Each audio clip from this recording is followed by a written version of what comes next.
அல்லேலூயா, அல்லேலூயா. நம்ம எப்பொழுதும் பாடுகிறோம். ஒரு பாடி கர்த்தருடைய கரங்களை ஒப்புக் கொடுக்கலாம். கண்களை மூடி பயபக்தியோடு கூட நம் கரங்களை உயர்த்தி எல்லோரும் கண்களை மூடி பயபக்தியோடு கூட உத்தமத்தோடு கூட இருதயத்தின் ஆழ்த்திலிருந்து விசுவாசத்தோடு கூட நாம் பாடுவோம். கண்களை மூடி பயபக்தி. ஓ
நன்றி ஆண்டவரே, உம்மை சோதரிக்கிறோம்.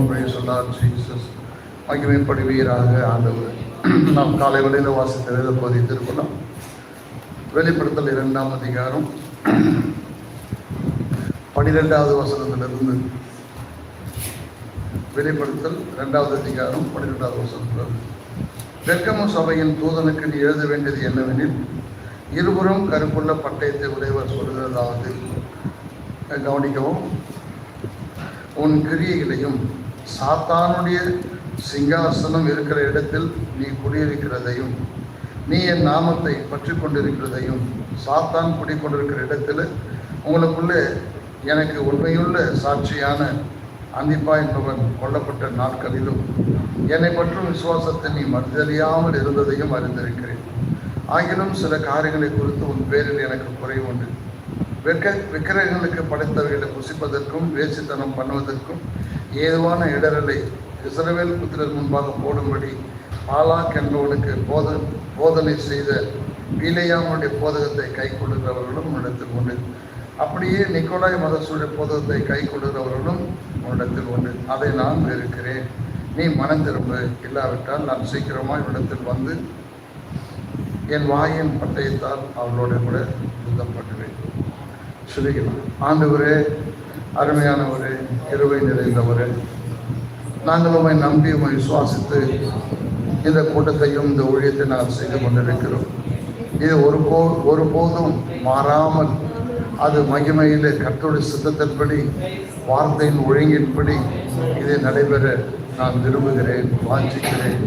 அவ்விதமாகவே வார்த்தையின் ஒழுங்கின்படி சபையாரும் அதே விதமாய் நடக்கவும் செய்யவும் பேசவும் நான் மிகவும் விரும்பி கர்த்தர் அவ்விதமாய் எங்களுக்கு செய்தருளும்படி உம்மிடத்தில் வேண்டிக் கொள்ளுகிறோம். உங்களுடைய சத்துரு இன்றைக்கு பலத்த கரங்களோடு வல்லமையோடு அவன் சுற்றித் திரிகிறதை நீர் அறியேன். தேவரீர், நீர் எங்கள் பட்சத்தில் இருந்து அவனிடத்தில் எங்களுக்கு எந்த ஒரு காரியமும் இல்லை. நீர் அவனை எப்படி உலகத்திற்குரியவனிடத்தில் எனக்கு ஒன்றுமில்லை என்று சொன்னீரோ, நாங்களும் கூட சபையாரும் கூட எல்லா நேரத்திலும் சாத்தானே, உனக்கு எங்களிடத்தில் ஒன்றுமில்லை, எங்களை விட்டு கடந்து போய் என்று சொல்ல முடியும். ஒவ்வொருவரும் அவ்விதமாய் பேசவும் செய்யவும் நீர் எங்களுக்கு உதவியாக இருந்து எங்கள் வேலைகளும் கேட்டுக்கொண்டு இந்த வேலையிலும் கூட எங்களோடு கூட நீர் பேசுவதற்கு உம்மை அழைக்கிறேன். எங்களிடத்தில் பேசும், எங்கள் இதயங்களை ஸ்திரப்படுத்தும்.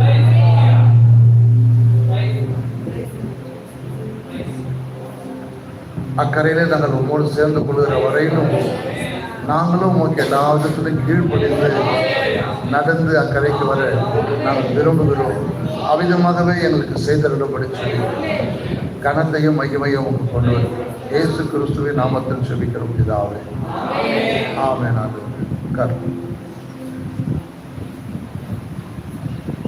மறுபடியும் மாலை வேளையில் வந்திருக்கிறவங்க யாவருக்கும்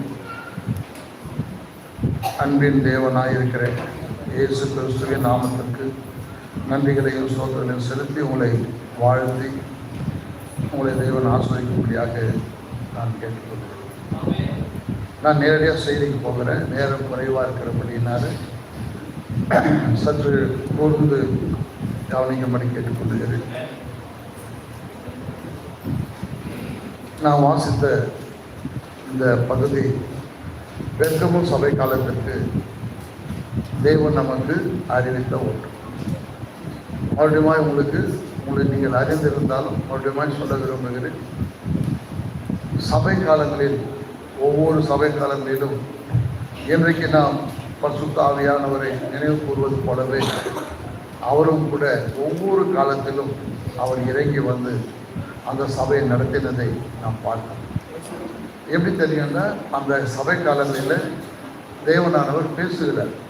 நீங்கள் இதை செய்தீங்க, நீங்கள் இதை செய்தீங்க, இதை தப்பு செய்தீங்க என்று சொல்லுகிறார். எப்பொழுதுமே சபை என்று சொல்லும்போது நல்லா கவனிங்க, ரெண்டு சாரார் இருப்பாங்க. ஒன்று தேவனோடு கூட தன்னை இணைத்துக் கொள்ளுகிறவர்கள் இருப்பார்கள், அல்லது தேவனுக்கு எதிராளிகள் இருப்பார்கள். அதே போல் அந்த நாட்களிலும் கூட நிக்கோலை மதஸ்தர் எப்பொழுது சபைக்குள்ளாக நுழைந்தானோ சொல்லலாம், அது முதல் பிசாசு சபையிலையும் தங்கி இருக்க விரும்பினார். ஆனால் நீங்கள் முதல் சபை காலத்தை வாசிக்கிற போது அந்த மக்கள் அவனை அடையாளம் கண்டுகொண்டார். நிக்கோலை மதஸ்தர் என்று சொல்லக்கூடிய அந்திகிறிஸ்து நாவை அடையாளம் கண்டுக்கிட்டாங்க அப்படின்னு ஆண்டவர் சொல்லுவார். பாருங்க, உங்க பைபிளில் 2ஆம் அதிகாரம் 2வது வசனம்.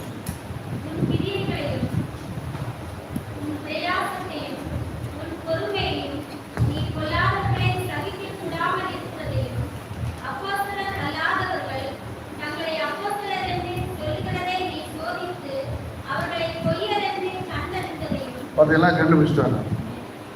நீங்கள் யாராவது கண்டுபிடிச்சிக்கிறீங்களா? முதல் சபை காலத்தில் இவர்கள் அப்போஸ்தலர் அல்லாதவர்கள் அப்போஸ்தலர்கள் சொல்லுகிற போதும் பொய்யரையும் அந்திகிறிஸ்து நாவை உடையவர்களையும் கண்டுபிடித்தாங்க என்று ஆண்டவர் சொல்லுகிறார். ஆனால் சபையானது எப்போதுமே அப்படித்தான் இருக்க வேண்டும். பொய்யர் யாரு, சத்தியத்திற்கு புறம்பாக இருக்கிறவர்கள் யாரு, அல்லது பொய்ய ஆணை இடுகிறவர்கள் யாரு, இவர்கள் எப்படிப்பட்டது என்று நீங்கள் அறிந்திருக்க வேண்டும். ஆகவே முதல் சபை காலத்தில் அவர்கள் அறிந்திருந்தார். ஆகவே நிக்கோலை மாஸ்டர் என்று சொல்லக்கூடிய இந்த பிசாசின் ஆவி சபையில் எல்லாரையும் பிடிக்க முடியல. ஆனாலும் நல்ல கவனிக்க வேண்டும், பிசாசு அன்றைக்கும் இன்றைக்கும் யாரை பிடிப்பான் தெரியுமா? நான் காலையில் அநேக விஷயங்களை சொன்னேன். நல்லா இருந்ததுங்களா? நான் கொஞ்சம் பயந்த இவங்க தான் இன்னைக்கு போறீங்களோ. சரி, ஓகே. பாருங்களேன், உண்மையாகவே காலையில் சொன்னது போல இன்னும் நிறைய சொல்லணும், நிறைய விஷயம். நீங்கள் இதெல்லாம் செய்யாமல் பெரிய பெரிய விஷயங்களை தெரிஞ்சுட்டு போக முடியாது. பெரிய விஷயங்கள் ஒரு மகத்தான தேவன் என்ன செய்தார் என்பதையும் நீங்கள் தெரிந்து கொள்ளதான். ஆனால் இயற்கையான காலையில் சொன்ன பாரு, இவைகள் தான் உன்னை மேலே கொடுக்கும். இதுதான் நடைமுறை வாழ்க்கை. இங்கே நீங்கள் எப்படி காலையில் சொல்றதுக்குள்ள இருப்பீர்களான்னா அங்கே இருப்பீங்க. அப்படிப்பட்டவர்கள் தான் செய்தி வல்லமையாகவும் அதிகமாகவும் சொல்லப்படுகிறது. சரி, இப்போ நாம் என்ன பார்க்கிறோன்னா, இந்த நிக்கோலை மதஸ்தர் என்று சொல்லக்கூடிய, கேட்குறீங்களா, அந்திகிறிஸ்துவின் ஆவி சபைக்குள்ள நுழைந்தாவே ஆட்டோமேட்டிக்காக பீலையாமல் உபதேசம் உள்ள வரும். பீலையாமல் உபதேசம் உள்ள வருமானால் ஆட்டோமேட்டிக்காகவே எசபேலுடைய ஒரு கிரிகளும் உள்ள வரும். இந்த மூன்றுமே ஒரு சபையில் இருக்கும். ஆனால் சபை மாத்திரம் நிக்கோலை மதஸ்தருடைய ஆவியை கண்டுபிடிக்குமானால் உடனே அதுக்காக ஜெபிக்க ஆரம்பிப்பாங்க. இப்படிதான் முதலாவது சபையில் ஜெபிக்கிற போது அந்த நிக்கோலை மதஸ்தர் யாரெல்லாம் பிடிச்சானோ அவங்க மட்டும் தனியாக வெளியே போயிட்டாங்க. கேட்குறீங்களா? அநேக வருஷம் இவங்க கூட இருந்தாங்க. ஆனால் அங்கே இருக்கிற சபை மக்கள் ஜபத்திலும் தேவனுடைய உபதேசத்திலும் பவுல் அப்போஸ்தலர் உபதேசத்திலும் உறுதியாக கட்டப்பட்டபடியினால அவனை கண்டுபிடிச்சிட்டாங்க. அந்த அந்த நிக்கோலை மாஸ்டர் யார் மேலெல்லாம் தங்கியிருக்காருன்னு கண்டுபிடித்தாங்க. ஆகவே அவர்கள் வெறுத்தார்கள் அப்படின்னு பைபிள் படிச்சீங்க. அவர்கள் அப்படிப்பட்ட ஆவியை வெறுத்தார்கள், அந்த மக்களையும் வெறுத்தார்கள். ஏன்னா அந்த மக்கள் அந்த ஆவி அவர்களை பிடிப்பதற்கு அனுமதி கொடுக்கிறார்கள். நல்லா கவனிங்க. உங்களிடத்துல பிசாசு ஏற்பாடானா சும்மா வந்தாலும் அவங்களை பிடிக்க முடியாது. பிசாசு அவங்களை பிடிக்க முடியாது. ஏன்னா அவன் மனவாட்டி ஸ்தானத்தில் வரணும், அவன் மனம் திரும்பணும், இயேசு நாமத்தில் ஞாபகம் எடுக்கணும், பிறகுதான் அவனை பிடிக்க முடியும். அதெல்லாம் எடுக்க முடியாது. ஆனால் கவனிக்கிறீங்களா, காலையில் மாதிரி எப்பவும் சொல்கிறேன், யார் என்ன தப்பாக புரிஞ்சிக்காதீங்க, தப்பாக எடுத்துக்காதீங்க. நான் பொதுவாக என்னவோ அதை சொல்கிறேன். அவர் என்ன தான் சொன்னார், ஒன்று தான் சொன்னார், எல்லாம் சொல்லாதீங்க. நான் எல்லாம் சொல்லலை, அன்றைக்கு கூட அப்படி சொல்லலை. ஆனால் அப்போ அவ்வளோ பேச தெரியல, அவ்வளோ வெளிப்பாடு இல்லாததால எனக்கு அது தெரியல. சரிங்களா? இப்போ கவனிங்க, ஒரு ஆணோ ஒரு பெண்ணோ பிறப்பின் விகிதம்னு ஒன்று இருக்குது, பிறப்பின் அடிப்படைன்னு ஒன்று இருக்குது. அந்த பிறப்பின் அடிப்படையில் நீ பிறந்து வளரும் போதே நீ பிசாசை ரொம்ப பிசாசின் கிரியைகளை நீங்கள் விரும்புகிறவர்களாக இருப்பீர்கள். இது உங்களுக்கு தெரியாது. ஆட்டோமேட்டிக் அப்படின்னு கேட்குறீங்களா? உங்களுக்கு புரியும்படி சொல்கிறேன். நீங்கள் சிறு பையனை இந்த மாதிரி பிள்ளைங்களாம் வளரும்போது இவங்க உலகத்தை நேசிப்பாங்க, உலகத்தின் காரியங்களை நேசிப்பாங்க. அதுபோல நேசிக்கக்கூடிய தன்மை உங்கள்கிட்ட இருக்குமானால் உன்னை நிச்சயமாக பிசாசால் பிடிக்க முடியும். நீ பிறப்பிலேயே சிறந்த வயதிலேயே வளரும் போது நீ இந்த உலகத்தையும் உலகத்தில் செய்கிற காரியங்களையும் வெறுக்கிற அனுபவம் இருந்தால் உன்னை பிடிக்க முடியாது. சற்று கடினம் அவனுக்கு. கேட்குறீங்களா? உங்களுடைய நடவடிக்கை பொறுத்து பிசாசு உன்னை பிடிப்பதும் பிடிக்காமல் இருப்பதும். மறுபடியும் சொல்கிறேன், எந்த மனிதனையும் சாத்தானால் பிடிக்க முடியாது. ஏவால இந்த சர்ப்பத்தில் உள்ள இருக்கிற ஆவிதான் பிடிக்க முடியாது. ஆகவே தான் அவன் என்ன செய்கிறா, இந்த ஸ்திரியானவள் வார்த்தையை உடைக்க வேண்டும், ஸ்திரியை கொண்டு இயேசுவான தேவனாகிய கர்த்தர் சொன்ன வார்த்தையை உடைக்கணும்னு என்று எண்ணினான். அந்த அம்மா உடச்சிச்சு. உடச்ச உடனே உள்ள வந்தாங்க.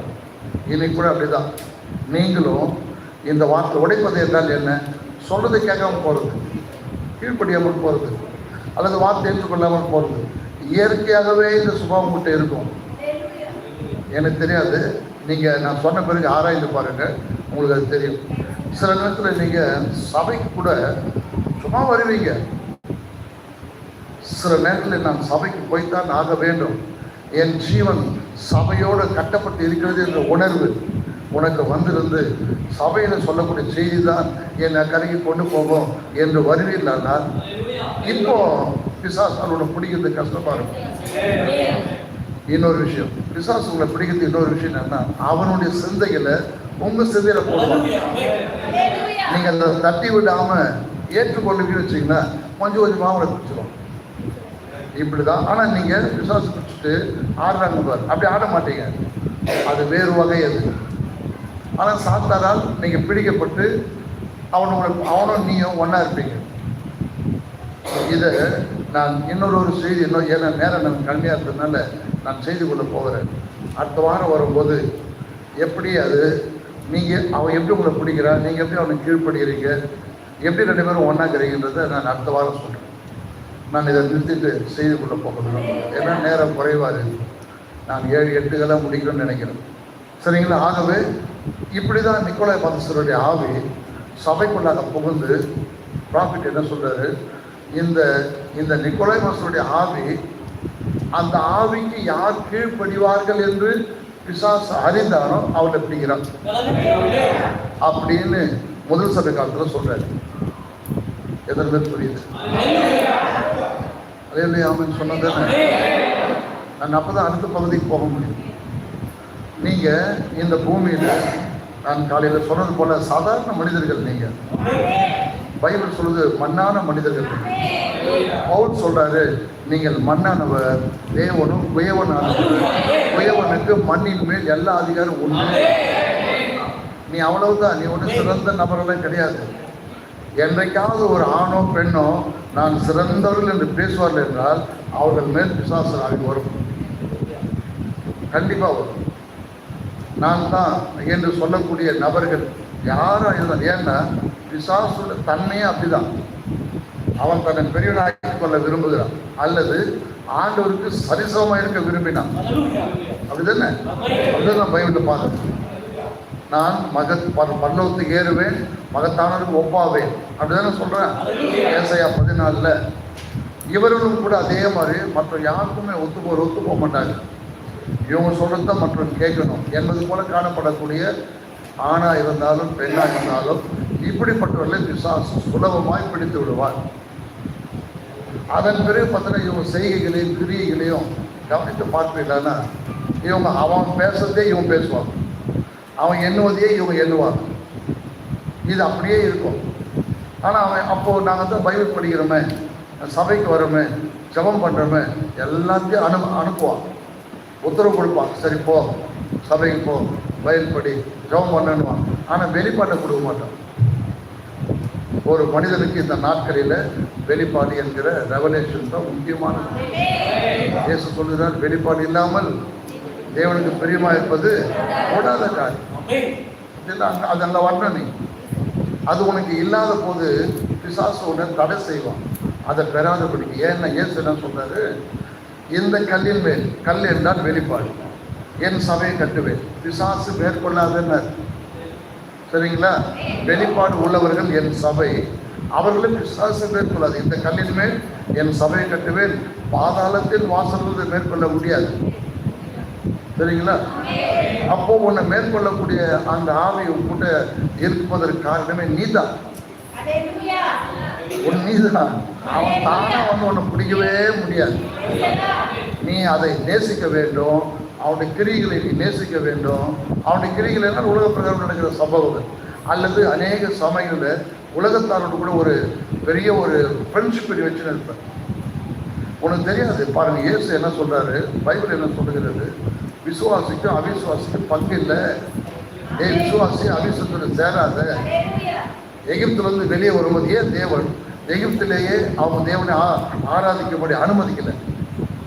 ஏன்னா இவங்க ஆராதனை முறைமைகளை எகிப்தினுடைய ஆராதனை முறைமைகளை சேர்த்துருவாங்க, கண்டிப்பா சேர்ப்பாங்க. ஆகவே பிரித்து எடுக்கிறார்.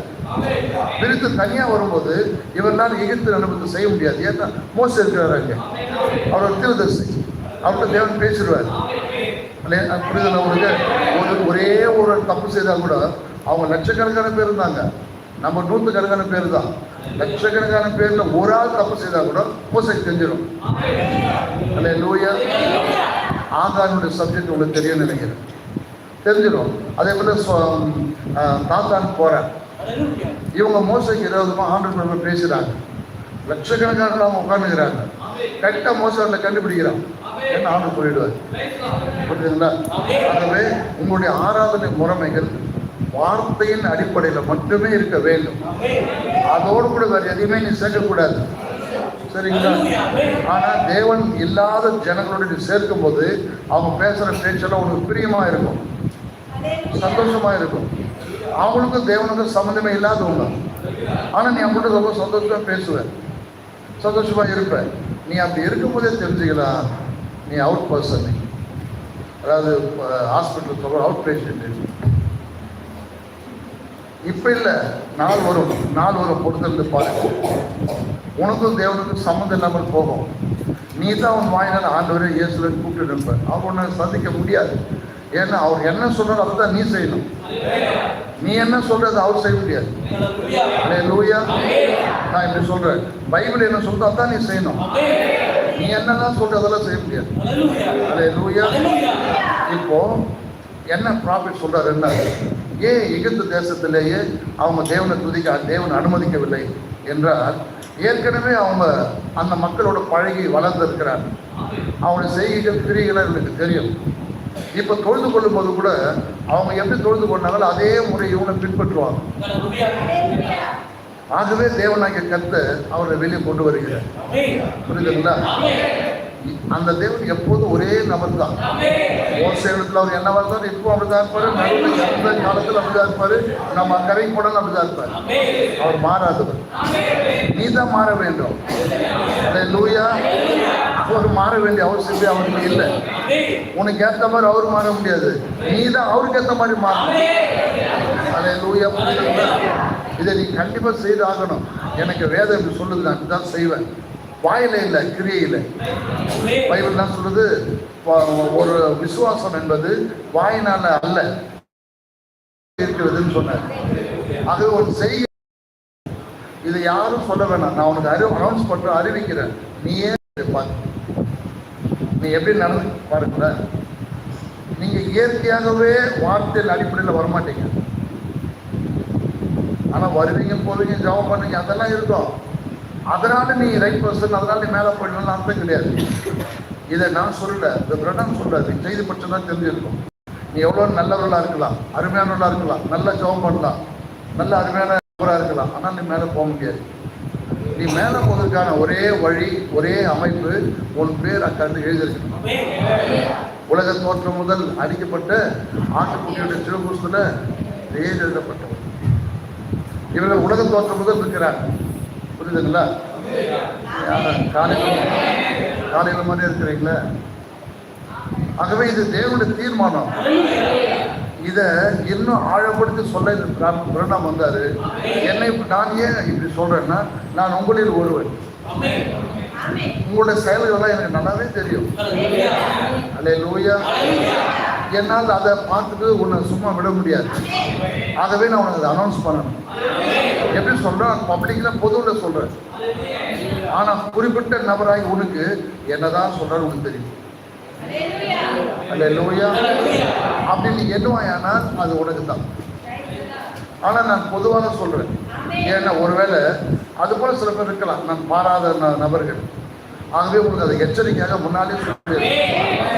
ஆகவே நிக்கோலாய் மதஸ்தர் என்பவன் இந்த பிசாசின் ஆவி, பாருங்க, பிசாசானவனுக்கு நிறைய ஆவிகள் இருக்குது அவனுக்கு. இப்ப எப்படி தேவனுடைய பார்வையில ஆயிரக்கணக்கான லட்சக்கணக்கான தூதர்கள் அவருக்கு உதவியா இருக்கிறார்களோ, அதே போல பிசாசுக்கும் அநேக தூதர்கள் இருக்கிறாங்க. அல்லேலூயா. அதுல ஒருத்தன் தான் ஆன்டிகிரைஸ்ட். அல்லேலூயா. அநேக ஆவிகள்ல அதுல ஒருத்தன் தான் பொய்யின் ஆவி. இவங்க எல்லாருமே இவங்களோட தலைவன் என்ன சொல்றானோ அதை வந்து கேட்பாங்க. இந்த பூமியில நடக்கிற சம்பவங்கள் எல்லாம் தினந்தோறும் போய் அவங்க தலைவனுக்கு போய் ஒப்புவிப்பாங்க. அவருடைய தலைவன் யார் கேட்டா சர்வம். அவன் தான் மிகப்பெரியவன், மிகவும் பயங்கரமானவன். அவனுங்களுடைய உதவியாளர்கள் இவர்கள்லாம், சரிங்களா? ஆகவே இவர்கள் பாருங்க, ஒரு நபரை இது வந்து பிடிக்கிறதுக்கு முன்பு முதலாவது உங்ககிட்ட பிசாசு எப்படி வருவான்னா, ஒரு பொய்யின் ஆவியா உங்கள்கிட்ட வருவான். நீங்க கவனிச்சுட்டீங்கன்னா நிறைய நேரத்தில் நீங்க பொய் சொல்றதா இருப்பீங்க. உங்களை பிடிக்கிறது பிசாசு ரொம்ப சுலபம்.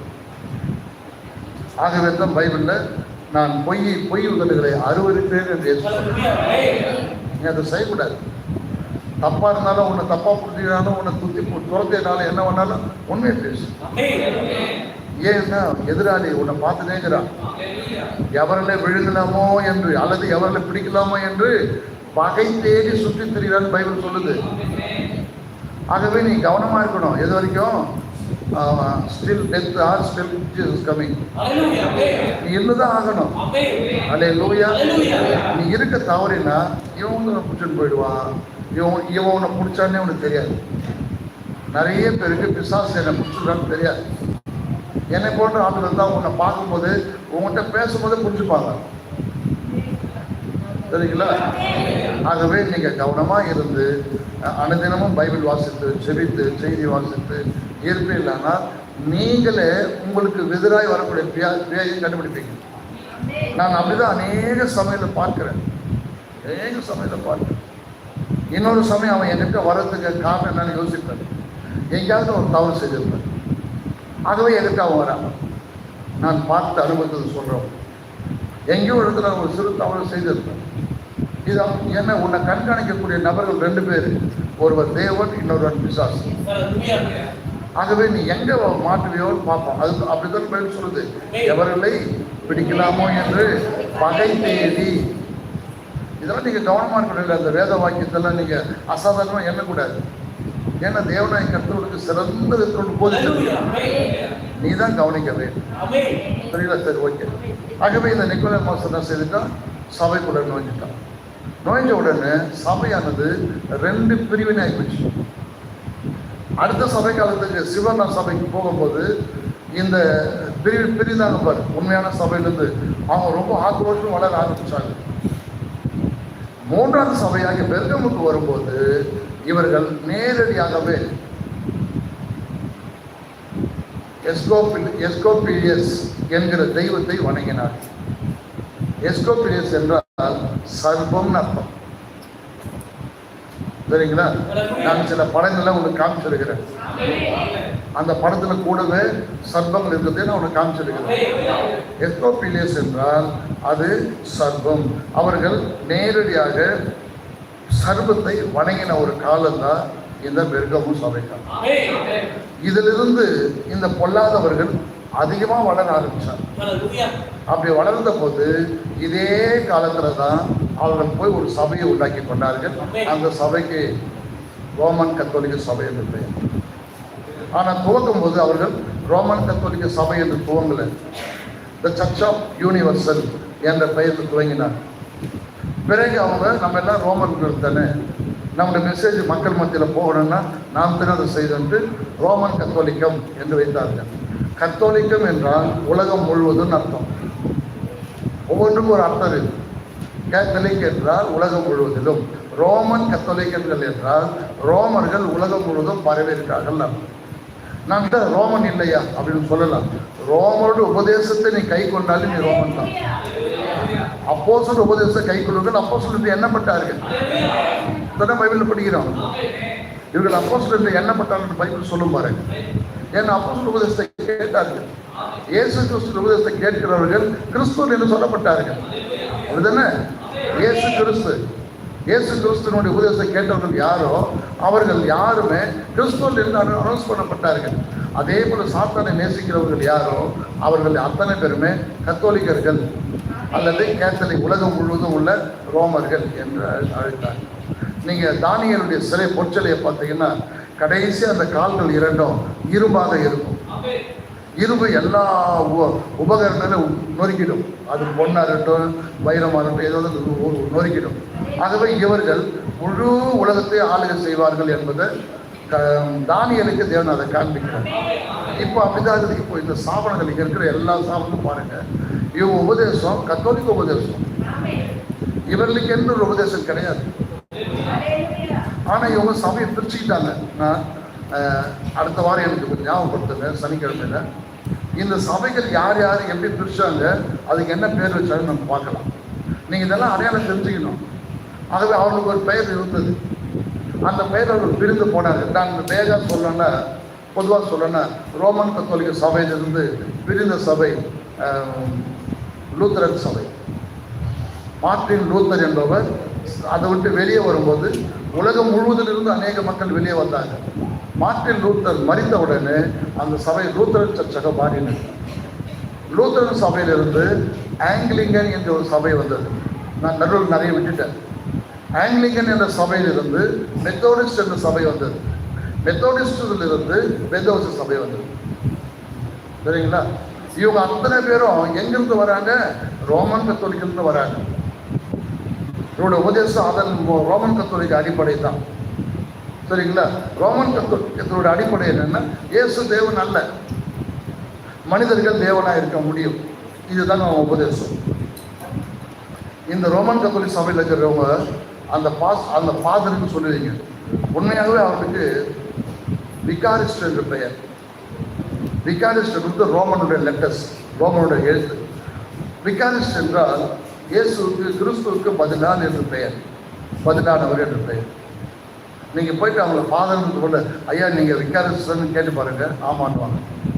உங்களுக்கு எப்படி இது தெரியும்னு கேட்பாங்க. அடுத்தது அந்த சபையில் இருக்கிற அத்தனை பேருமே அவர்கள் ஃபாதர்கள். ஃபாதர் என்று சும்மா சொல்கிறாங்க. ஆனால் பைபிள் பாருங்க, இயேசு என்ன சொல்கிறாரு? என்னை தவிர உங்கள் பிதாக்கள் யாரும் இருக்க வேண்டாம். இவனே செய்வான், அதை காட்ட நான் ஃபாதர் என்னுவான். ஏன்னா நிறைய பேர் ஃபாதருக்கு கூப்பிடுவாங்க. நான் ஏன்னா ஃபாதரு, நான் ஃபாதர்ல ஓ ஃபாதர் நீ சொல்லாத, நீ தான் ஃபாதர். நான் என்ன சொல்றதுன்னு தெரியல எனக்கு. அவங்க என்ன சொன்ன கேட்க இருக்கிறார் ஃபாதர். நான் திரும்பி பார்ப்பேன், உங்களை தான் அப்படின்னா நான் வேணுதான் திரும்பி பார்ப்பேன். என்னை ஏன் ஃபாதர்னு சொல்கிறேன்? நீங்கள் ஃபாதர் தானே? இல்லையா அப்படின்னா, இல்லை நீங்கள் ஃபாதர் தான். அல்லேலூயா. ஏன்னா ரோமன் கத்தோட உபதேசம் எல்லாருக்கும் தெரிஞ்சு போச்சு. ஆகவே பிரியமானவர்களே, இந்த நிக்கோய மதஸ்தருடைய ஆவி தொடர்ந்து சபையில வந்து கொண்டே வந்து இன்றைக்கு மிக பெருதான் ஆயிடுச்சு, முழு உலகத்தில் போயிடுச்சு. ஆனால் அதே நேரத்தில் ஆண்டவரும் பாருங்க, அவருடைய பணவாட்டியின் செய்தியை உலகம் முழுசு கொண்டு போயிட்டார். ஆனால் அவருக்கு ஜனங்க ரொம்ப கம்மி தான். ஸ்தாபனங்கள் ஆயிரக்கணக்கில் பாருங்க. இந்த மோகன் தாசனுடைய இந்த ஞாயிற்று கூட்டத்தை செல்ல போய் அதுன்னு சொல்லிட்டு போய் பார்த்து நீங்கள் பார்த்தீங்கன்னா 5 லட்சம் பேர் உட்காடுறாங்க. 5 லட்சம் பேர் அசால்ட்டாக போகிறாங்க அந்த சபைக்கு. அவங்களுடைய சபையெல்லாம் விட்டு அவர் சபைக்கு போகிறாங்க. எப்படி இருக்குன்னு பாருங்க. அவர் 5 லட்சம் பேர் என்ன செய்வார்? அவரால் என்ன செய்ய முடியும்? போகிறாங்க. ஆனால் அவர் பாருங்க, அவர் யாரையுமே இயேசு நாமத்தில் ஞாபகம் எடுக்கப்படி சொல்றதில்லை. பிதாவின் பரிசுத்த ஞாபகம் எடுக்கப்படி செய்கிறார். ஆனால் மோகன் சிலாசஸ் இயேசு கிறிஸ்து நாமத்தில் ஞாபகம் பெற்றவர். மோகன் சிலாசஸும் இந்த பால் தினகரனும் இதில் பிஜஸ் தினகரனும் இயேசு நாமத்தில் ஞாபகம் பெற்றாங்க. அதே போல் பெந்தவச சர்ச்சில் ஜீவன் பேர் என்ன, ஜீவன் ஒரு ஒருமை பெந்தவச சபை நடத்துனவர் ஜீவானா. இவங்கெல்லாம் ஒரு குரூப்பு. இவங்க எல்லாரும் இயேசு நாமத்தில் எடுத்துட்டாங்க. ஆனால் இவங்க சபைக்கு போய் பிதாவின் பரிசுத்த ஞாபகம் கொடுக்குறாங்க. தப்பு இல்லையா? எவ்வளோ அக்கிரமம் இல்லையா அது? அப்போ இவங்களை பிடிக்க மாட்டாங்க, உள்ளே வர மாட்டாங்க. அதுக்கப்புறம் இவங்க சபைகள் செய்தி, சபை பேசுவது, வார்த்தை பேசுவதெல்லாம் மாற்றி மாற்றி பேசுவது, தப்பு தப்பாக பேசுவது, ஜனங்க அதை கேட்டு நம்பிட்டாங்க. இதுதான் இப்போ இருக்கிற சபை ஸ்தாபனம். சரி, இப்போ இது வேகம் பொதுவாக சொல்லிட்டேன். இப்போ நம்ம உள்ளே போகலாம். இந்த பெர்கமம் என்பது ஒரு தேசம், ஆசியா என்ற தேசத்தில் இருக்கக்கூடிய ஒரு சிறிய ஒரு நாடு. நீங்கள் பெர்கமம் என்பதை நீங்கள் பைபிளோடு அப்போஸ்தலர் நடவடிக்கையில் அநேக இடங்களில் அவர்கள் பெர்கம நாட்டிற்கு சென்றார்கள் எழுதியிருக்கோம். ஆகிய ஒரு நாடு. அந்த நாட்டில் வாழ்ந்த மக்கள் எவ்விதமாய் ஜீவித்தார்கள் என்று போய் பாருன்னு யோவானுக்கு ஆண்டு சொல்கிறார். யோவான் அவர்களை பார்க்கிறான், அப்படியே எழுதினான். ஆனால் இவர்கள் பின்னாடி வரப்போகிற ஸ்தாபன சபைகளுக்கு இவங்க உதாரணமாக இருக்கன்னு அவங்களுக்கு தெரியாது. புரியுதுங்களா? அவர்கள் எப்படி நடந்து கொண்டார்கள் என்பதை யோவான் பார்த்து எழுதினான். இது இந்த கிபி 312 கிபி 606 வரைக்கும் இந்த சபை காலம் இருந்தது. இப்போ பெர்கமம் என்றால் பூரணவாதம் சொன்னேன் இல்லையா? விசாச பாருங்க, இயேசுவே என்று சொல்லிக்கொண்டு, இயேசுதான் என்னோட மனவாளன் என்று சொல்லிக்கொண்டு பிசாசையும் தன் மனவாளனை ஏற்றுக்கொண்டார். எப்படி ஒரு ஸ்திரீ 2 பேர் வைத்துக் கொள்றாரோ அது போல. ஆகவே சபையும் கூட, ஆவிக்குரிய சபையும் கூட இயேசுவையும் ஏற்றுக்கொண்டது, பிசாசையும் ஏற்றுக்கொண்டது. 2 பேர் எப்படி சொல்றேன்னா, இவங்க பிசாசு உபதேசம் பேசுவாங்க, ஆனால் அழைக்கும் போது இயேசுவை கூப்பிடுவாங்க. நான் என்ன சொல்ற புரியுதுன்னா, உங்களுடைய வாழ்க்கையிலும் கூட உன்னதமான வார்த்தையில் மனவாட்டின் செய்தியில் இருந்து கொண்டு இப்போ நீ என்ன செய்கிற, இதெல்லாம் சொல்றதுக்கு காரணமே உன் வாழ்க்கையில் என்னவா இருக்கிறது. ஏதோ செய்தி சொல்றாருன்னு சொல்லாத, இது உன் வாழ்க்கைக்குள்ள அபியாசப்படுத்திப்பார். நீ எப்படி இருக்கிற, இந்த இயேசுவே ஒரு தேவனா இருக்கிறாரா இல்லை வேறு யாராவது தேவனா இருக்கிறார், நீயே பாரு. அப்படியே என்ன தெரியுமா? நீ இயேசுவை துதித்து கொண்டு உலக காரியங்களுக்கும் மற்ற காரியங்களுக்கும் நீ தலை சாய்ப்பாயானால் நீயும் கூட அதே மாதிரி தான். அல்லேலூயா. நீங்க என்ன பார்க்குறீங்க, நான் எந்த சாவுக்கு கூட போகிறதே கிடையாது, எந்த கல்யாணத்துக்கு போக மாட்டேன். அப்படியே போனேன், நான் முக்கியமான நபரை பார்த்து பின்னால் போய் சாப்பிட்டு வந்துனே இருப்பேன். அவன் கூட போய் கை கோத்து நான் கூட பேசி சிஸ்டம்லாம் இருக்க மாட்டேன். அதே போல் சாப்பிட சபைக்கு போனால் கூட நேராக நான் வெளியே தான் நின்று இருப்பேன். நேரத்தில் சொல்லியிருப்பேன், சாப்பாடு போகிறேன் என்ன பாடுன்னு போட்டு கூட போய் சாப்பிட்டு அந்த ஆளுக்கு மொய் கொடுத்துட்டு வந்துனே இருப்பேன். அவங்க கூட அவங்களோட கூட எந்த விதத்தில் கை எடுக்கவே மாட்டேன். அல்லேலூயா. அரிசி கையில் கொடுத்து போட சொல்லுவாங்க. அரிசி எத்தனை நேரம் எத்தனை வந்து வெளியே பார்ப்போம், எதுவும் இல்லைன்னா கீழே போட்டு மண்ணு தட்டு போயின்னு இருக்கும். ஏன்னா இப்போ அரிசி வந்து பார்த்துக்கணும் இல்லையா, தாலி கட்டும் போது அரிசி போடுவாங்க. ஏன் போடுறான்னு தெரியுமா உங்களுக்கு? எல்லாமே தவறான முறைமைகள். அரிசி போட்டாவே பாருங்க, ஒரு மனிதன் செத்து போயிட்டா நம்ம என்ன சொல்றோம், வாய்க்கு அரிசின்னு சொல்றோமா? சொல்லுமா இல்லையா? ஏன் சொன்னீங்க? அதே தான் அந்த கல்யாணத்தில் போடா செத்து போடான்னு போகிறோம். அவனுக்கு இது அதுன்னு சொல்லி பண்ணப்போ சீக்கிரமா அப்படின்னு போகும். இது நிறைய பேருக்கு தெரியல. ஆனால் இப்போ ஒரு சம்பவம் நடந்து, ஒரு கல்யாணம் வந்துச்சு. எல்லாருக்கும் பூ எதுவும் கொடுத்துருந்தாங்க, ரோஜா பூவை. இந்த கல்யாணத்துக்கு வந்தீங்களா? நீங்கள் நிறைய பேர் வந்துருக்க மாட்டீங்க, ஒரு சிலர் வந்துருப்பீங்க. என்கிட்ட இவ்வளோ கொடுத்தாங்க. வச்சுனே இந்த திருச்சி பார்த்தேன், என்னை யாரும் பார்க்குற மாதிரி தெரியல, மாயத்தை போட்டுருக்கேன். அப்புறம் அந்த பொண்ணு மாப்பிள்ளை போனாங்க, எல்லாரும் போடுறாங்க. நீ அரிசி போட்டாங்கன்னா பூ போட்டாங்க. நீ கொஞ்சம் மாற்றின, அவ்வளோதான். நீ ஏன் அதை செய்கிறன்னு எனக்கு சொல்லு. அவன் அரிசி போடுறேன், நீ பூ போடுற. ஏன்னா கொஞ்சம் பொருள் தான் மாறிச்சு, செயல்பாடு அதே தானே. எனக்கு அதெல்லாம் பிடிக்குது. ஆகவே நான் பாயிண்டில் போட்டுக்கின்னு வெளியே போய் தின்னுங்கன்னே போனேன். ரோஜா பூ நல்லா இருந்துச்சு, பூ அது. அதனால் பாயிண்டில் போட்டுன்னு தின்னுனே போனேன். ஆனால் போடலாம் தான் ஓடினேன் முன்னாடி. அவங்க முன்னாடி போயிட்டாங்க. நல்லதாக போச்சான்னு பாயிண்டில் போட்டு வெளியே வந்து பிரியாணி சாப்பிட்டு வெத்தலை பார்க்க மாதிரி இந்த பூவை சாப்பிட்டுன்னே வந்து. பிரியமானவர்களே, நம்முடைய செயல்பாடுகள் தான் நீ யார் என்பதை காண்பிக்கும். உன்னுடைய பேச்சு, உன்னுடைய செயல்கள், உன்னுடைய விருப்பங்கள், உன்னுடைய வாஞ்சைகள் என்னவாகுதுன்னு பாருங்க. அதுதான் நீ. அதுக்கப்புறம் நான் கிறிஸ்துவன் அப்படி இப்படின்னா சும்மா சொல்லிக்கிறேன். உன்னை தேவன் அங்கீகரிக்க வேண்டும் இல்லவா?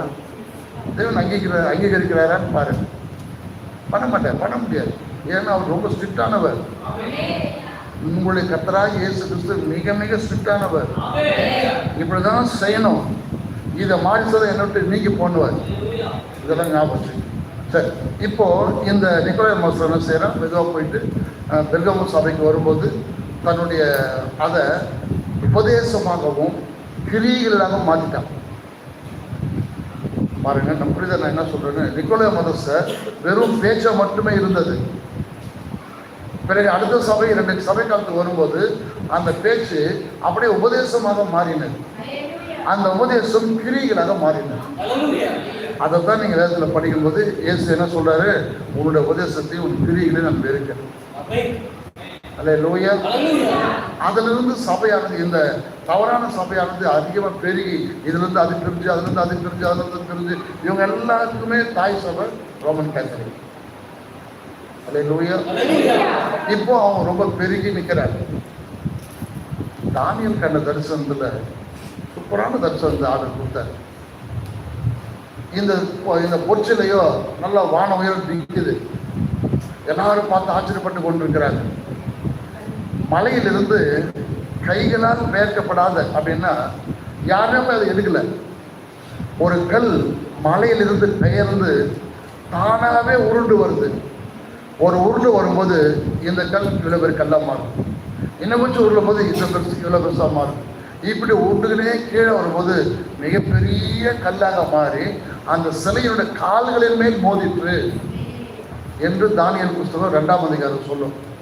அந்த சிலையோ வென்றால் காற்று அடிக்கும் போது பதறானது எப்படி காற்றில் பதரை போல போகிறதோ அது போல அந்த சிலையாக போயிட்டு எழுதியிருக்கும். அப்போ அந்த சிறிய கல் இன்றைக்கு எதுன்னா நீ நான் கேட்டுக்கொண்டு இந்த செய்தி தான். நான் காலையில் சொன்னேன்ல, போப்புக்கு பிடிக்காத ஒரே ஒன்று இந்த செய்தி மட்டும்தான். அவனுக்கு இப்படிப்பட்ட ஒரு செய்தி இது நல்லா தெரியும். எந்த நேரத்தில் அதை பற்றி பேசவே மாட்டான். என்னுடைய எதிராளின்னு மட்டும் பேசுவான். அது யாருன்னு அந்த செய்தி மட்டும்தான்.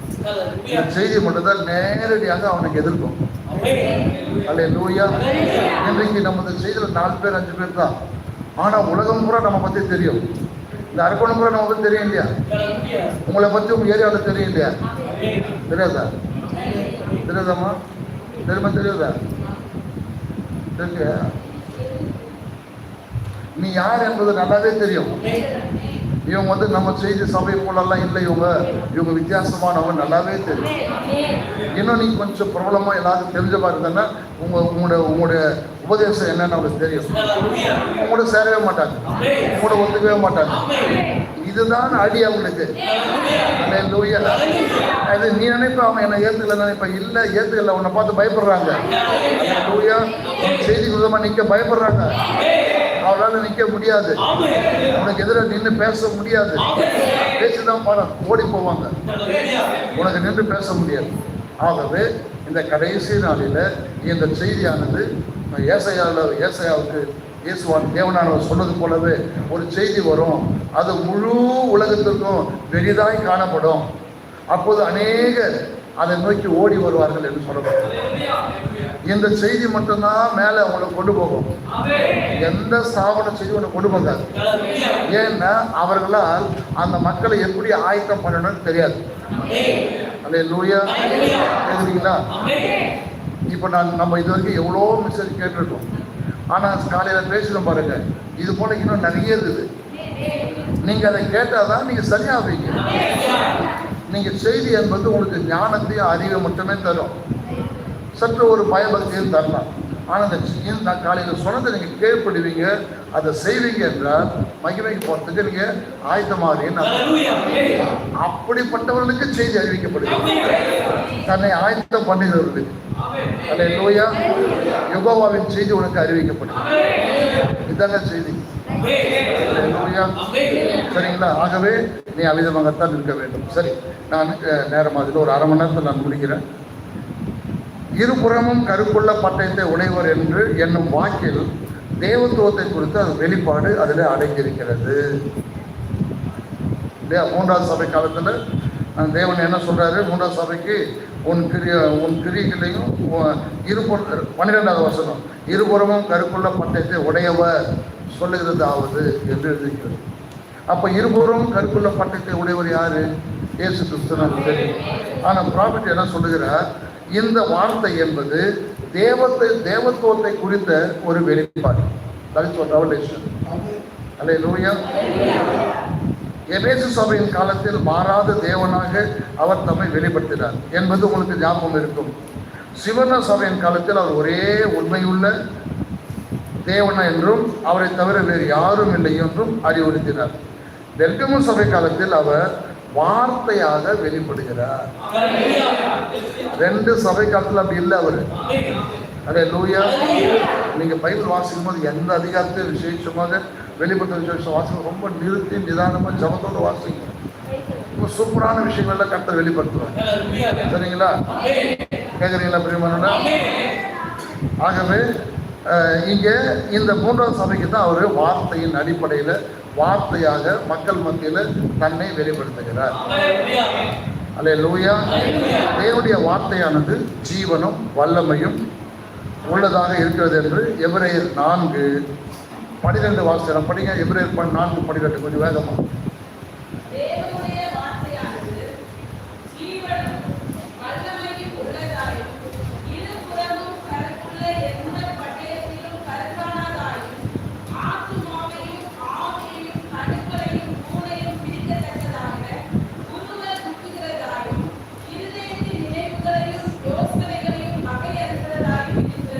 அப்போ வார்த்தையின் வல்லமை கவனிச்சிங்களா? இந்த வார்த்தையானவர் அமிதமான வல்லமையில நமக்கு வெளிப்படுகிறார். எபேசியர் 6:17.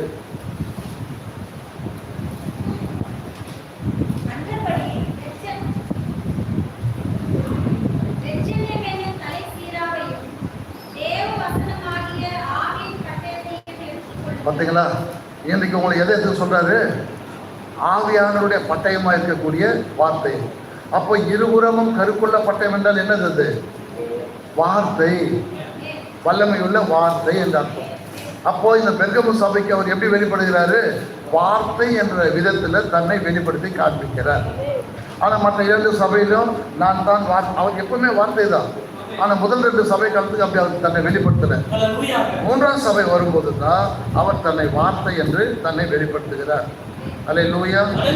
வெளிப்படுத்தல் 19:13வது வசனம், பிறகு 15வது வசனம். கொஞ்சம் வேகமா நான் நிறைய வசனம் சொல்லுகிறேன் பாருங்க.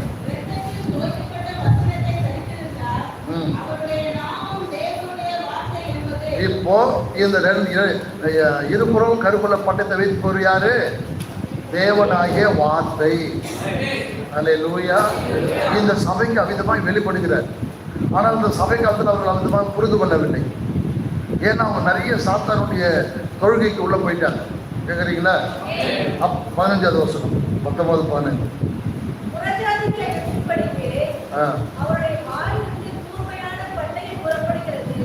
அப்போ பட்டயம் என்பது தேவனுடைய வார்த்தை என்று நாம் பார்க்கிறோம். அப்போ இந்த பெர்கமு சபைக்கு அவர் தன்னை எப்படி வெளிப்படுத்துகிறாரு? இருபுறமும் கருக்குள்ள பட்டயம் அப்படின்னாக்கா, அவர் வைத்திருக்கிற அந்த பட்டயமாகி அந்த கத்தி அல்லது என்று சொல்லக்கூடிய அந்த பட்டயமானது ரெண்டு பக்கமும் கூர்மையா இருக்குது. அல்லேலூயா. எப்பவுமே கத்தி பார்த்தா ஒரு பக்கம் தான் கூர்மையா இருக்கும். ஆனா இவர் கையில வைத்திருக்கிற பட்டயமோ கத்தியோ, கத்தின்னு ஒன்று புரியும்படி சொல்றாரு, பட்டயமோ இருபுறமும் கருக்குள்ளதாயும், அது எப்படி இருக்குது? இருதயத்தையும் நினைவுகளையும் பாருங்க. இருதயம் என்பது கீழே இருக்குது, நினைவு என்பது மேல இருக்குது. ரெண்டுத்தையும் அது வகையா இருக்கும்ட்டாரு. அந்த அடிப்படையில் தான் நான் உங்ககிட்ட பேசுறேன்.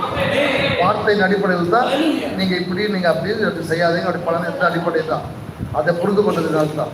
பிறகு இருதயத்தையும் நினைவுகளையும் மாத்திரமல்ல, இருதயத்தையும் எலும்பையும், எலும்புக்குள்ள இருக்கிற ஊன், ஊன நீங்க எலும்பு கடிக்கும் போது உள்ள உரியுறீங்க இல்லையா, அதான் ஊன். ரெண்டுத்தையும் உருவ குத்துகிறதாயும், ரெண்டுத்தையுமே இது என்ன அது என்ன வகை இருக்கிறதாயும் இந்த வார்த்தை இருக்கிறது. வார்த்தையானது பூமியிலேயே இந்த நாளில மிகவும் வல்லமையுள்ள மிக மகத்தான ஒன்று வார்த்தை தான். ஒரு பெரிய விஷயம் தெரியுங்களா? நம்ம தேவனை பற்றி நிறைய பேசுறோம்ல, எவ்வளோ பேசுகிறோம். அவர் நமக்கு எது செய்தார் அதை செய்தார் அப்படி பண்ணினா அது பண்ணினா சொல்கிறோம். நமக்கு சந்தோஷமாவது கருணை தட்டுறோம் இல்லையா? ஆனால் ஆண்டவர் என்ன செய்கிறாரு? சங்கீதங்களின் புஸ்தகம் 138 முதல் வசனம் படி, 2வது வசனம் படி.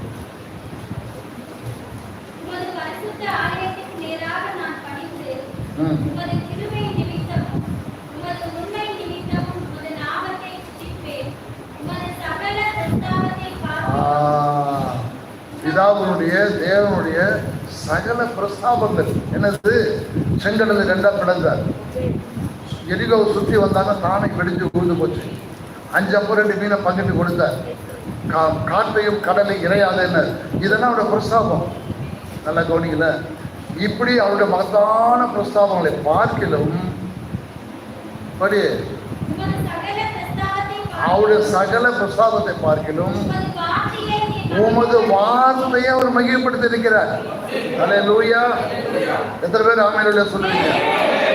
அவருடைய வார்த்தையாகிய வல்லமைகள், எவ்வளவு அற்புதங்கள், எவ்வளவு அடையாளங்கள், எவ்வளவு காரியங்கள், இவைகள் எல்லாவற்றையும் பார்க்கிலும் தேவன் அவருடைய வார்த்தையை மகிழ்ப்படுத்துகிறார்.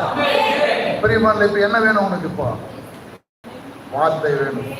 வார்த்தைக்கு கீழ்ப்படிய வேண்டும். வார்த்தையின் மகனாய் நீ காணப்பட வேண்டும். வார்த்தை என்கிற தேவனுடைய வார்த்தை மாத்திரம் உன்னை இருக்குமானால் உன்னை அசைப்பதற்கு எந்த பேயும் பூமியில பாதாளத்தில் கிடையாது. அல்லேலூயா. அப்போ தேவன் எதை பிரஸ்தாபப்படுத்துகிறார்? யார்கிட்ட பிரஸ்தாபப்படுத்துகிறார்? உம்முடைய என்கிட்ட தான். அவர் சொல்றார், என் பிரஸ்தாபங்களை பார்க்காதீங்க, என் வார்த்தையை கவனிங்கன்றார். அல்லேலூயா. என்னுடைய மகத்தான காரியங்களை பார்க்கிறோம், என் வார்த்தையை மகிழ்ப்படுத்துங்கள். புரியுதா இல்லைங்களா? அல்லேலூயா. ஆகவே ஏன் என்றால் வார்த்தை தான் தேவனாய் இருந்தது. அல்லேலூயா. புரியுதுங்களா? தேவன் எதை செய்தாரோ அவர் யாரு? வார்த்தையானவர். ஆதியில வார்த்தை இருந்தது, அந்த வார்த்தை தேவனிடத்தில் இருந்தது, அந்த வார்த்தை தேவனாய் இருந்தது, அந்த வார்த்தை மனிதனான. அப்போ வார்த்தை என்கிற அந்த வார்த்தை என்பது அவர்தான் தேவன். நீங்க இந்த வார்த்தையை கை கொள்ளும் போது நீங்க தேவனை கை கொள்றீங்க. நீங்க இந்த வார்த்தையை ஏற்றுக்கொள்கிற போது நீங்க தேவனை ஏற்றுக்கொண்டீங்க. இந்த வார்த்தைக்கு நீங்கள் கீழ்ப்படுகிற போது தேவனுக்கு நீங்கள் கீழ்ப்படுங்க. அல்லேலூயா. இந்த வார்த்தையை நீங்கள் உயர்த்தும் போது தேவனை நீங்கள் உயர்த்துவீங்க. அல்லேலூயா. ஆகவே தேவன் வார்த்தையின் வடிவிலே, வார்த்தையின் ரூபத்தில் நம் மத்தியில் இப்பொழுதும் எப்போதும் இருக்கிறார். எதிலிருந்து? பெர்கமு சபை காலத்திலிருந்து அவர் தன் வார்த்தையை அதிகப்படுத்தி உயர்த்தி கொண்டு வருகிறார். நீங்க பாருங்களேன், பிசாசை துரத்துவதற்கு தேவனுடைய வார்த்தையை பயன்படுத்தி பாருங்க. அலறுவான், பயப்படுவான். நம்ம அங்க இருக்கும்போது ஒரு பிசாசை துரத்தும் போது அது என்ன சொல்லுச்சு? என்கிட்ட என்ன கேட்டுச்சு? இவ்வளோ என்கிட்ட பேசுறிய, ஒரு வார்த்தை சொல்ல பார்க்கலாம். என்ன இருந்தீங்களான்னு தெரியல, வார்த்தையை சொல்ல பார்க்கலாம். நான் என்ன சொன்னேன்? நான் வார்த்தையை சொல்லுவேன். உனக்கும் வார்த்தைக்கும் சம்மந்தம், நீ சம்மந்தமே கிடையாது. நீ வார்த்தை கிடைக்க தான் இவங்கிட்ட வந்திருக்கிற. நான் சொல்ற வார்த்தை என்ன சொல்லி தெரியுமா? பிசாசை துரத்துன்னு பைபிள் சொல்லுது, வார்த்தை சொல்லுது. நான் சொல்ற ஒன்று பொறுத்துல வெளியே போகணும். நீங்க பிசாசத்தை பேசக்கூடிய டேலண்ட், அந்த கிருபை தேவனுக்கு கொடுக்க வேண்டும். இல்லைன்னா நீ என்ன பேச போடான்னு உட்காந்து. அல்லேலூயா. ஆகவே தேவன் தன்னுடைய பிரஸ்தாபங்களை பார்க்கிறோம் அவருடைய வார்த்தையை மகிழ்படுத்தி இருக்கிறார். ஆகவே தான் செய்தியானது வார்த்தை என்கிற செய்தி என்றால் வார்த்தை. வார்த்தை என்ற ரூபத்தில் செய்தி உனக்கு வருகிறது. நீ இதை கோச்சுக்கவோ அல்லது வேற மாதிரி என்னவெல்லாம் கூடாது. வார்த்தை அப்படியே வருகிறது. ஒருவேளை வார்த்தை உனக்கு குத்துகிறது என்றால் அது உன்னை சரியாக்குதுன்னு அர்த்தம். அல்லேலூயா. உன்னை வெட்டுகிறதுனா உன்னை நேராக்குறதுன்னு அர்த்தம். மரணத்தை வந்து உன்னை வெளியே கொண்டு வருதுன்னு அர்த்தம். நம்ம சார் அநேக சமையல கோச்சிக்கிறோம், கோவப்படுறோம், திரும்பி பக்கத்து போயிடுறோம். ஆனால் வார்த்தை வெட்டும். அதுதானே எபிரேயர் 4ஆம் அதிகாரத்தில் பற்றிங்க, இருதயத்தையும் நினைவுகளையும் குத்துறதாயும் வெட்டும். நீ அதை சந்தோஷத்தோடு ஏற்றுக்கொண்டு தேங்க்யூலான்னு சொன்ன போதும் இப்ப தேவனுடைய தொட முடியும். பெரிய சீக்கிரட்டே அதுதான். ஆண்டவருடைய தொட வேண்டுமானால், உனத்துல வர வேண்டுமானால் இந்த வார்த்தை என்னவெல்லாம் சொல்லுதோ அதுக்கு அப்படியே கீழ்ப்படிங்க, அதுக்கு அப்படியே ஆமேன்னு சொல்லுங்க. இப்ப தேவனுடத்துல வருவார். தேவன் தன்னை வார்த்தையாக மாற்றிக்கொண்டு இருக்கிறார். அல்லேலூயா. ஆகவே நீ வார்த்தையை ஏற்றுக்கொள்ள வேண்டும். எந்த வார்த்தையை? முக்கியமான படிக்கிறப்பாரு, முக்கியமான ஒரு விஷயத்தை சொல்றேன். சகலமும் அவர் மூலமாய் உண்டாயிற்று, உண்டானது ஒன்றும் அவராலே அல்லாமல் உண்டாகவில்லை. அப்படிதானே? 1 யோவான் 1-3 வரைக்கும் வாசிக்கும் பார்க்கலாம். பரலோகத்தில் சாட்சி இருக்கிறவர் மூவர். 1 யோவான் 5ஆம் அதிகாரம் 7வது வசனம். பிதா, வார்த்தை, பரிசுத்தாவி என்பவர்கள். இந்த மூவருமே ஒன்றாய் இருக்கிறார்கள். ஒரே நபர். 3 என்று சொல்றதுனால 3 பேர் ஆயிடாது. சரிங்களா? வெளிப்பாடு இல்லாததுனால சாபனக்காரன் சொல்றான் 3 பேர் எழுதிருக்குது அப்படின்னு சொல்றான். அல்லேலூயா. அந்த இடத்துல 3 பேர் சொல்லிட்டு தேவன் ஒருவர் என்னோருக்கு சொல்லுவாரா? சொன்ன பைத்தியமா அவரு? தேவன் மாம்சத்தில் வெளிப்பட்டார்னு சொல்லுவாரா? பாருங்க, அவனுக்கு இதெல்லாம் புரியாது. வெளிப்பாடு இல்லை. சரி, வார்த்தையோடு இயேசுக்குள் இருக்கும் தொடர்பை இந்த வசனங்களின் வாயிலாக நாம் அறியலாம். இயேசுக்கும் இந்த வார்த்தைக்கும் எவ்விதமான தொடர்பு இருந்தது. அதுதான் நம்மளை பைபிள் அடிக்கடி படிக்கணும். நீங்கள் பைபிள் படிக்கணும். ஸ்தாபனக்காரோட பைபிள் படிக்கணும்னு சொல்லுவோம். அது என்ன சொல்கிறானே தெரியாது அவனுக்கு. அப்படியே அவங்க படித்தாலும் வசனத்தை எழுதி ரோட்டில் வீட்டில் ஓட்டிப்பாங்க, அவ்வளோதான் தெரியும். அந்த வசனத்தை எப்படி உள்ளே கொண்டு போகணும், எப்படி ஏற்றுன்னு தெரியாது. அவன் எந்த ஸ்தாபனத்துக்கும் தெரியாது. ஆதியில் வார்த்தை இருந்தது என்று வேதம் யோவான் கூறுகிறார். கவனிங்களா? கேட்குறீங்களா? வார்த்தை என்ற வார்த்தைக்கு கிரேக்க பாஷையில் லோகாஸ் என்று பெயர். அல்லேலூயா. பைபிள் வந்து கிரேக்க பாஷையில் எழுதப்பட்டு, பிறகு ஹீப்ரு லாங்குவேஜில் எழுதப்பட்டு, பிறகு ஆங்கிலத்தில் எழுதப்பட்டு, பிறகு மற்ற எல்லா மொழிகளிலும் எழுதப்பட்டு. கிரேக்க பாஷையில் லோகாஸ்.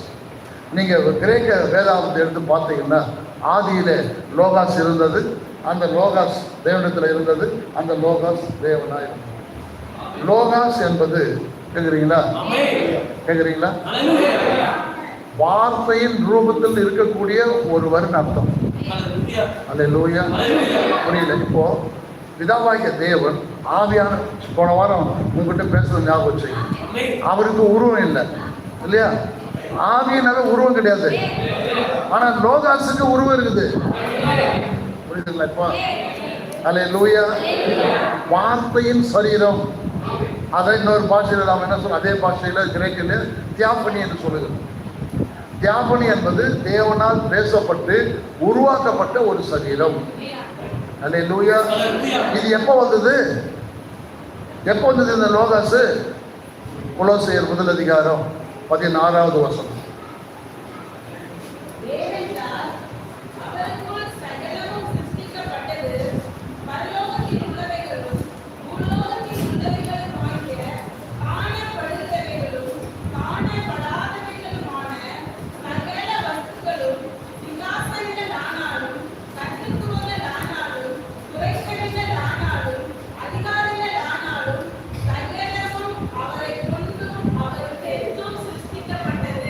எத்தனை பேர் நம்புறீங்க? ஆமென் சொல்றீங்க. அப்போ அவரை கொண்டு அவருக்கென்று இருந்தால் அப்போ என்ன அர்த்தம்? தேவன் வானத்தையும் பூமியையும் மற்ற எல்லாவற்றையும் தூதர்கள் எல்லாவற்றையும் உண்டாக்குவதற்கு முன்பு சிருஷ்டிக்கப்பட்ட ஒன்றுதான் லோகாஸ். சரிங்களா? லோகாஸ் என்பவர் யாரு? வார்த்தையின் சரீரம். பிதாவாகிய தேவன் என்பவர் யாரு? கேலோகன் என்பவர் யாரு? உருவம் இல்லாத ஒருவர். அவர் தான், உருவமில்லாத அவர் பேசுகிற போது அவரிடத்துலேருந்து அந்த வார்த்தையிலேருந்து புறப்பட்டு போனது தான் லோகாஸ். அதை தான் யோவான் என்ன சொல்றாரு, ஆதியிலே, ஃப்ரம் த பிகினிங். எப்போ? எதுவுமே உண்டாக்கப்படுவதற்கு முன்பே ஆதியிலே என்று அர்த்தம். அதற்கு கால நேரம் கிடையாது. ஆதியிலே, ஃப்ரம் த பிகினிங் என்று சொல்லும்போது கால அளவு கிடையாது. That is eternity. எதுவுமே தோங்குவதற்கு முன்பு என்று அர்த்தம். கேட்குறீங்களா? ஆதியிலே, ஃப்ரம் த பிகினிங் என்றால் எதுவுமே தோங்கல.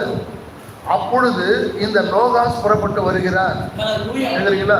அந்த லோகாஸுக்குள்ளதான் வானத்தில் உள்ளவைகள், சிங்காசனங்கள், பரலோகத்தில் உள்ளவைகள், பரலோகத்தில் இருக்கக்கூடியவர்கள், பூமியில் இருக்கிறது, சமுத்திரம் எல்லாமே அவருக்குள்ள இருந்தது. என்னங்க காலையில் மாதிரி இருக்கிறீங்களா? கொஞ்சம் உற்சாகம் அடையுங்க. உற்சாகம் அடைகிற மாதிரி ஸ்ட்ராங்கான ஆதாரம் கொடுத்துக்கிறாங்க. நல்லா கடிக்கிற மாதிரி சுத்தமா இல்லையா? இருக்க வேணாவா? நம்ம பழுது குடிச்சு தூங்குற மாதிரி இருக்கிறீங்களா? அல்ல லூயா. பழுது குடிச்சு பாருங்கண்ணா, சூப்பராக தூங்குவோம். உனக்கு எவ்வளோ பெரிய ஒரு திடமான ஆகாரம் கொடுத்துருக்குறோம். எவ்வளோ திடமாக நின்று கத்த வேணாமா? அல்ல இல்லையா? அவன் தானே பிரியாணி. அல்ல லூயா. கத்து எவ்வளோ என்ன சொன்னோம். நான் என்ன செய்வேன், ஜபம் பண்ணும்போது நல்லா இங்கே தான் நிறைய வருவேன். பல வருஷம் இங்கே இருப்பேன். நான் கத்துவோம் பாரு, இயேசுவே இயேசுவேன்னு கூப்பிடுவேன். தொண்டெல்லாம் கிழிஞ்சு போவேன். நான் அப்படின்னா சொல்லுவேன், ஆண்டவர் என்னோட தொண்டை ரெண்டாக கிழிஞ்சாலும் சரி, நான் உன்னை கூப்பிடுவேன். கூப்பிட்டு கத்து யாருக்கு இப்போ இவ்வளோ வீடு எதுவுமே கிடையாது. அங்கேருந்து பக்கம் ரோடு தெரியும், வீடு கிடையாது. நான் கத்தனா கூட எனக்கு எதனா ஆனால் கூட யாரும் கூட வர முடியாது. அந்த மாதிரி இடமா இது இருந்தது. இப்போ நான் வந்த பிறகு நான் சொல்லுவேன், ஆண்டவர் வீடுகளே இல்லை, சோன்னு இருக்குது, எல்லா வீடுங்க வந்து ஆண்டு ஜெபம் பண்ணுவேன். அதே போல் இங்கே நீங்கள் பார்த்து பிரிட்ஜ் இருக்குது இல்லையா? அப்போ பிரிட்ஜு கிடையாது. அந்த பக்கம் ஒரு ட்ராக்கு, இந்த பக்கம் ஒரு ட்ராக் இருக்கும். நீ நடுவில் மாட்டிங்கன்னா அப்படியும் போக முடியாது, இப்படியும் போக முடியாது. கூட்ஸ் கரெக்டாக அந்த லைனில் தான் நிற்க வேண்டும். பக்கத்துலேயே சிக்னல் டவர் இருக்குது. போட்டானா 1 மணி நேரம் 2 மணி நேரம் அங்கேயே காத்து நிற்க வேண்டியது தான். நான் என்ன செய்வேன், ஆண்டவரே நான் போய் ஜெபம் பண்ணுவேன். ஒரு நாள் அப்படி 2 தடவை மாட்டிக்கிட்டேன். நான் போகிறதுக்கு கூட்ஸு போகுதுன்னு போச்சு. நின்று பார்த்தா ஆண்டவரை கை தூக்கி இந்த பக்கம் ஒரு பிரிட்ஜை வரணும். ஆண்டவரே நான் தான் போனோம், அங்கே போய் நான் ஜெபம் பண்ணோம், எனக்கு பிரிட்ஜு கொடுங்க. எத்தனை பேர் கேட்டாங்களோ இல்லையா எனக்கு தெரியாது. நான் கேட்டேன். பிரிட்ஜு போட்டு ரொம்ப சந்தோஷமாயிடுச்சு. அல்ல லூயா. பிரிட்ஜு போடாத இடம் வந்தால் நீங்கள் கூட சபைக்கு வருது கஷ்டமாக இருக்கும். ஏன்னா 2 ட்ராக்கு. இதை பார்த்தவங்க தான் தெரியும் நான் என்ன சொல்கிறேன். ஆகவே பிரியமான இப்படி கேட்குறீங்களா? மிக சத்தம் போட்டு கத்துவோம். அப்படி போன வீட்டுக்கு போன பேச்ச வராது. அந்த மாதிரி கத்துவேன். பிரைஸ்லாம் அல்லேலூயா ஸ்தோத்திரம் இயேசுவே இயேசுவே. வானத்தை திறந்து என்னை பாருங்க. நான் இஷ்டமாக பேசுவேன். அப்போ யார் கேட்க போகிறாங்க? இஷ்டமாக கத்தின்னு இருப்பேன். கத்தி கத்தி கத்தி கத்தி காலையில் போனால் சாயங்காலம் தான் வருவேன் வீட்டுக்கு. அநேக சமயம் காலையில் வந்து நைட்டு தான் 9 மணிக்கு வருவேன். நைட் எல்லாமே உட்காந்து இருப்பீங்க. அதே லூயா. நான் ஜெபிக்கிற போது யாரும் என்னை பார்க்கக்கூடாது. எனக்கு அது ஒரு பெரிய மனசு. ஆகவே தான் தனியாக எங்கன்னா போயிடுவேன். சரி, ஓகே. ஆகவே தேவன் என்கிற இந்த தேவனானவர் கேட்குறீங்களா? வார்த்தை சிந்தையை வெளிப்படுத்தும். தேவனுடைய சிந்தை புரியுதுங்களா? வார்த்தை கேட்குறீங்களா? வார்த்தை தேவனுடைய சிந்தையை வெளிப்படுத்தும். தேவனுடைய வார்த்தை புரியல தானே? புல்கட்டு கட்டுறீங்களா? நல்லா டேஸ்ட்டாக செஞ்சிருந்தாரு. எனக்கு அதை இப்போ நான் கூட நிறைய சாப்பிட்டேன். நான் பிரியாணி பாயெல்லாம் சாப்பிடுவேன் எப்போவுமே. இன்னைக்கு நேரம் வந்து நிறைய சாப்பிட்டு இப்போ வயிறெல்லாம் எரியுது. எப்படி மச்சவனக்காக இருக்குன்னு அல்ல லூயா. யாருன்னா தயிர் மோர் கொடுத்தா தானே சரிங்களா? அதனுக்கு அது ப்ராப்ளம். அல்ல லூயா. ஒரே ஒரு ஆள் தான் சாப்பிட்டுக்கிறாங்க. ஒரே ஒரு ஆள் தான் ஜீரணமாகி. அல்ல லூயா. நான் ஏன் சொல்கிறேன்னு சொல்கிறேன். இது வரைக்கும் இது சாப்பாடு எப்படி சாப்பிட்டா வரும்? அப்படிதானே? இது வரைக்கும் இல்லாதவங்க சொல்லுங்க அல்ல லூயா. அப்போ இது வரைக்கும் சாப்பிடல பண்ணீங்க. ஓகே, சற்று கொஞ்சம் உங்களை என்கரேஜ் பண்ணிட்டு போகிறேன். உள்ள பவுல் இதை பின்வரும் வசனங்களின் மூலமாக விளக்குகிறார். ரொம்ப அருமையான ஒரு வேத வாக்கியம். எபிரேயர் 1 அதிகாரம் 1 வசனம் 2, 3 வசனங்கள். ஒரு தெளிவான வசனம்.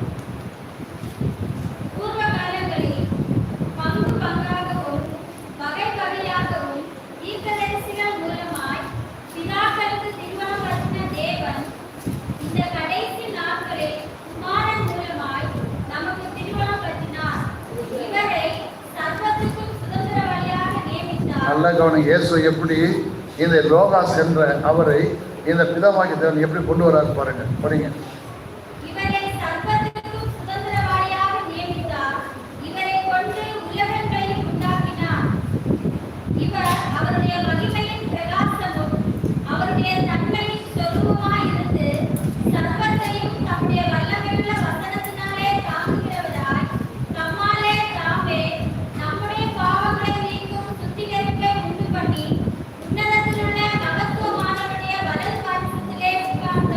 ரொம்ப அருமையான விஷயம். நான் இதை சொல்லி விட்டுட்டு அடுத்த பகுதி போறேன். போலாமா?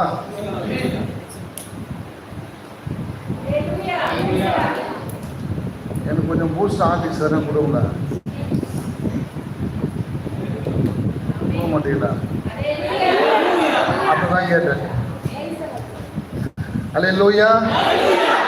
ரைட். ஆகவே இயேசு கிறிஸ்து என்னும் மனிதனில் தேவன் வெளிப்படுகிறார். அதாவது உருவமே இல்லாத ஆவியின் ரூபத்தில் இருந்த இவர் ஒரு சரீரத்தின் மூலமாய் தன் மக்களுக்கு தன்னை வெளிப்படுத்த விரும்பினார். அல்லேலூயா. இதை அந்த காலத்திலும் இந்த காலத்திலும் கடந்து வந்த காலத்திலும் யாருமே புரியல. கேட்குறீங்களா? பிதாவை எல்லாரும் பார்க்கணும், புரிந்து கொள்ளணும், அவரை தொடரணும், அவரிடத்துல பேசணும்னு விரும்பினாங்க. யாராலையும் தொட முடியல, பார்க்க முடியலன்னு பைபிள் சொல்லுது. ஆனால் இவரே 1 யோவான் 1 அதிகாரம் போனீங்கன்னா, நாங்கள் நோக்கி பார்த்ததும், எங்கள் கைகளால் தொட்டதும், எங்கள் காதுகளால் கேட்டதும், நாங்கள் நோக்கி பார்த்ததும், எங்களோடு கூட அமர்ந்ததுமான ஜீவ வார்த்தை கொடுத்து பேசுகிறேன். அல்லேலூயா. யாரும் பார்க்கலன்னு சொன்ன இவரு 1 யோவான் 1 அதிகாரம் 1 வசனத்துக்கு வரும்போது, இப்போ நாங்கள் பார்த்தோம், தொட்டோம், பேசினோம், மார்பில் சாய்ந்தோம். அல்லேலூயா. அல்லேலூயா. என்ன அர்த்தத்தில் சொன்னாரு? இதுதான் வெளிப்பாடு. என்னன்னா அது அங்கே வந்து நாங்கள் பார்க்கல, யாரும் இல்லைன்னு சொல்லிட்டு நாங்கள் பார்த்தோம், தொட்டோம் செய்துன்றாரு. எப்பாவது யோசிச்சுக்கிறீங்களா நீங்கள்? பிதாவை ஒருவனும் ஒருபோதும் கண்டதில்லை. அங்கே போய் நான் சொல்றாரு 1 யோவான் 1 அதிகாரத்தில் நாங்கள் நோக்கி பார்த்தோம், எங்கள் கைகளால் தொட்டதும், நாங்கள் கேட்டதும். எப்படி அது? பார்க்கவே இல்லைன்றாரு, நீங்கள் தொட்டனாரு. எப்பாவது வேத வாக்கியங்களை ரெண்டுத்தையும் யோசிச்சு பார்த்துக்கல நீங்கள். ஏசாயா புஸ்தகம் 35 அதிகாரம் 16 வசனம் என்ன சொல்லுது? கர்த்தருடைய புஸ்தகத்தை தேடி வாசியுங்கள், இவைகள் ஒன்றும் குறையாது, இவைகள் ஒன்றும் ஜோடி இல்லாமல் இராது. கர்த்தருடைய வாயிலை சொல்லிட்டு கர்த்தருடைய ஆவி அவையில் சேர்க்கும். அல்லேலூயா. அப்படியானால் இந்த வேத வாக்கியத்தை அந்த வேதத்தை சேர்த்து பாருங்க, ரெண்டும் ஒன்றுதான். அல்லேலூயா.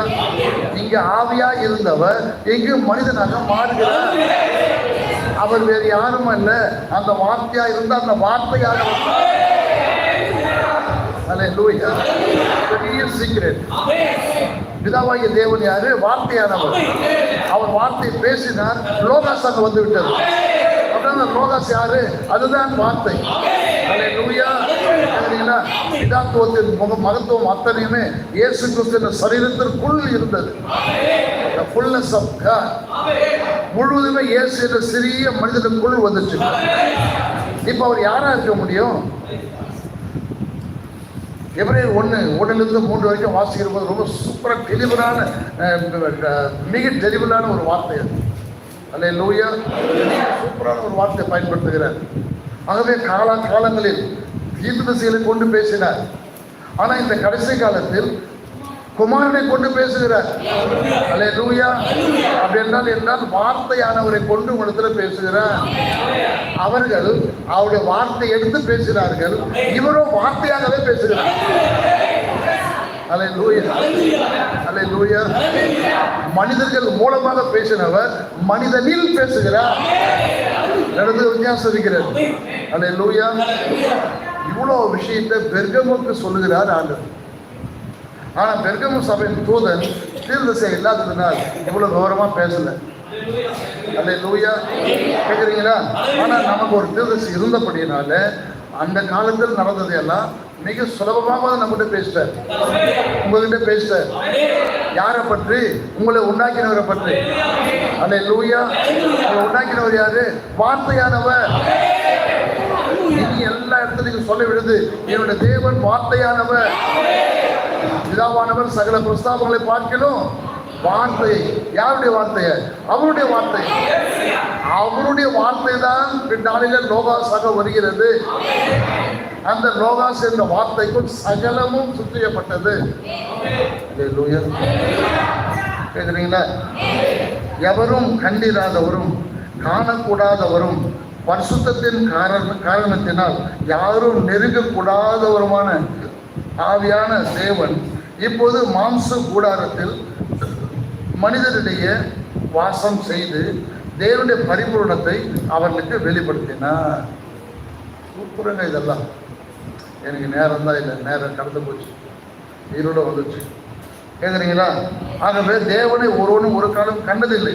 பிதாவின் மடியில் இருக்கிற ஒரே பேரான குமாரனை வெளிப்படுத்தினார்.